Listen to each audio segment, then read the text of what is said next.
We get paid to read these books. Ooh, I swear we do. Okay, now, the difference is, when you grow up like I did, I grew up picking cucumbers, so, y'all don't know nothing about that. So I grew up picking cucumbers and stuff, and, we used to doing manual labor. You got to do something to get paid.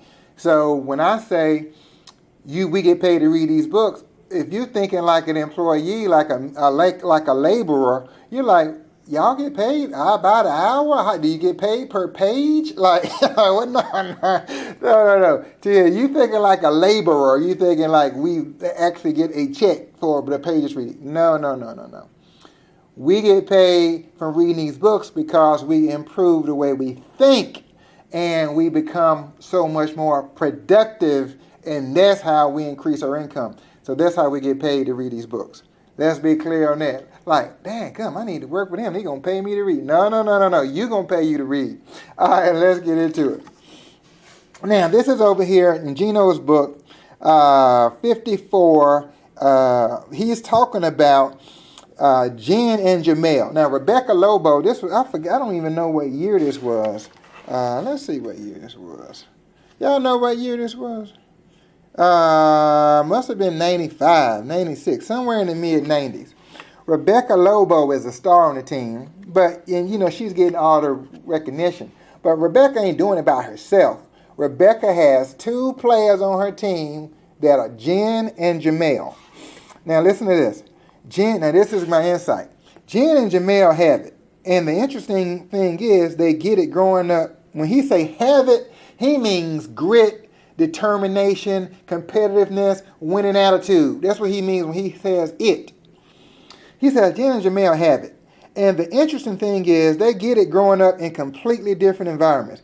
Jen is from a very stable country family. She grows up in New Fairfield, Connecticut, and her father works for IBM, and they live in Japan for a time. They have a very comfortable upbringing.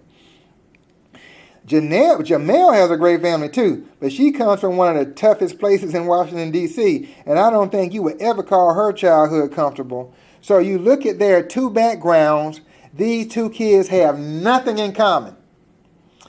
But listen to this, but they are so alike in so many ways.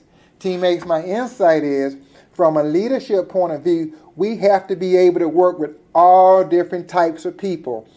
Races, ethnicities, background, education, families, demographics. We got to be able to work with all different types of people to be sitting. Now, what if Geno felt more comfortable talking to Jen than Jamel, and then Jamel some kind of way was alienated or whatever? So you got to be the type of person that can lead all types of people. I'm preaching to me. I have to do a better job with diversification with our organization. I'm reading this book for me. When I read this book, I'm reading this for me. I'm hoping y'all get something out of it. I mean that from the bottom of my heart. I am trying to get better. Let us be clear on this. And I have to work on building a diversified organization. This point was, he should have said, Chris Durham, make sure you focus on this because this is an area you need to improve. Teammates, I hope when you read the books, you feel the same way. You are seeing things that you're like, man, I know I could get better at that. I'm not good at that. I could improve on that. That's the whole point. Some people read, get bored. It's not for them. Or they're just not interested. They're not a good reader of there's a bunch of excuses. And they don't see any value in it. Like they can't see anything they could do better. They have a defeated attitude. I'm trying. I tried. No, you ain't tried to think about what you're thinking about first and figure out why you feeling this way, why you thinking this way, y'all believing this way. Let's change that first. All right, let's go on. Point 2. Let's get them now. So obviously Rebecca, Jen, Jamel, they blow up and they killing it. So that year they go into the NCAA tournament.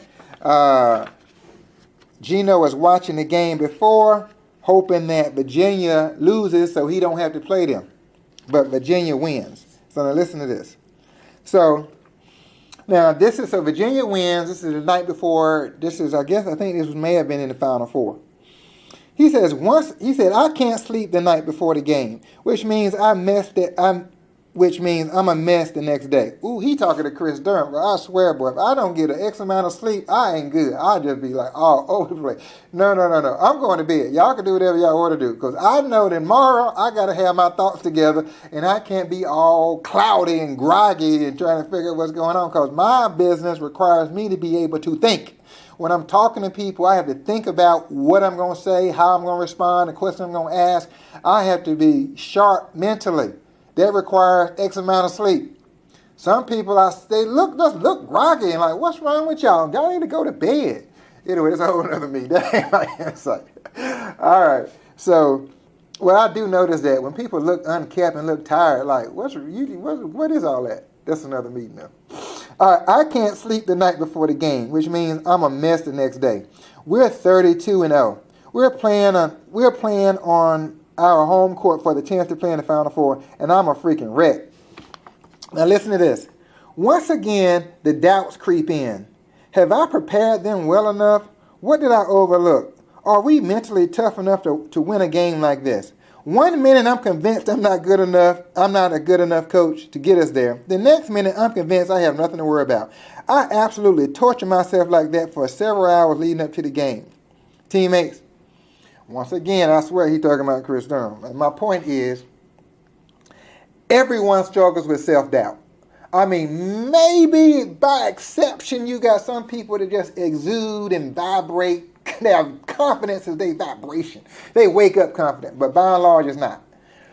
Almost everyone struggles with self-doubt. That's why it says in the Bible, I don't know how many times, fear not, fear not, fear not, fear not, fear not, fear not. I mean, everyone struggles. So a big part of our business is not letting yourself get depressed and getting down and discouraged. Your job to keep yourself up, regardless of the results you're looking at. You got to speak those things to be not as though they were. Of course you don't have the results you want. You just got started. Give yourself some time. All right. Everyone struggles with self-doubt. That's not a reason to quit.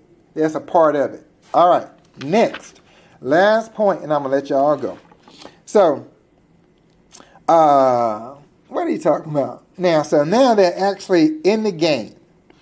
And Virginia ain't playing no games with UConn. They like, I don't care what school, where y'all came from. We know how to play basketball, and y'all about to get it. So, for the first time, my team has been hit square in the mug, and they're stunned. We're in the middle of this incredible scoring drought, and they don't know what to do. When halftime finally rolls around, we're down by 7 points, 44-37. I've always said that if halftime hadn't come when it did, we never would have won a national championship, because we would have been down by 19 ourselves, and we wouldn't have had time to recover. Listen to this. Now this is my point. They go in the locker room. We go into the locker room, and I don't have to say anything. Jen and Jamel step up and say, now look, damn it, this is how it's going to be. Here's what we're going to do. And they take over. They are not going to let us lose this game. Teammates, that's when you know your leadership is excellent, or you headed toward excellent, is when your team can self-correct. When you have leaders on your team who can self-correct, the synergy is there. They can talk to each other. They know what the score is. They know what they need to do. They can challenge each other. They have the confidence is there, the love, the appreciation. They not like they know each other, and it's a tight-knit group, and everybody's pushing for a common goal. Oh my God, this is a dream come true. That is so special. That's when you hear teams at the end of the Super Bowl, man, I love these guys. I love these guys. At the end of the event, they say, man, I just love them. We're family. Teammates, and they can do that, and they can self-correct. That's when you own it.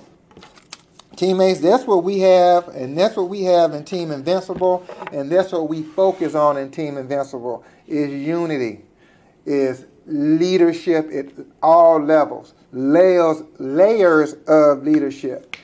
That's when teams can self-correct, they have great leaders. But when everybody that's on a continual cycle of struggle mode, it's just off. Leadership is bad. The players ain't the right players. You got to fix that. because we got to be moving these numbers. We got to move these numbers, teammates. All right, so hope y'all got something out of this. Ooh, If you didn't get something out of it, I got something out of it. I promise you I did. I promise you I did. I want you to too. I swear, I don't know how you don't, but I guess everybody's different. All right, love you guys.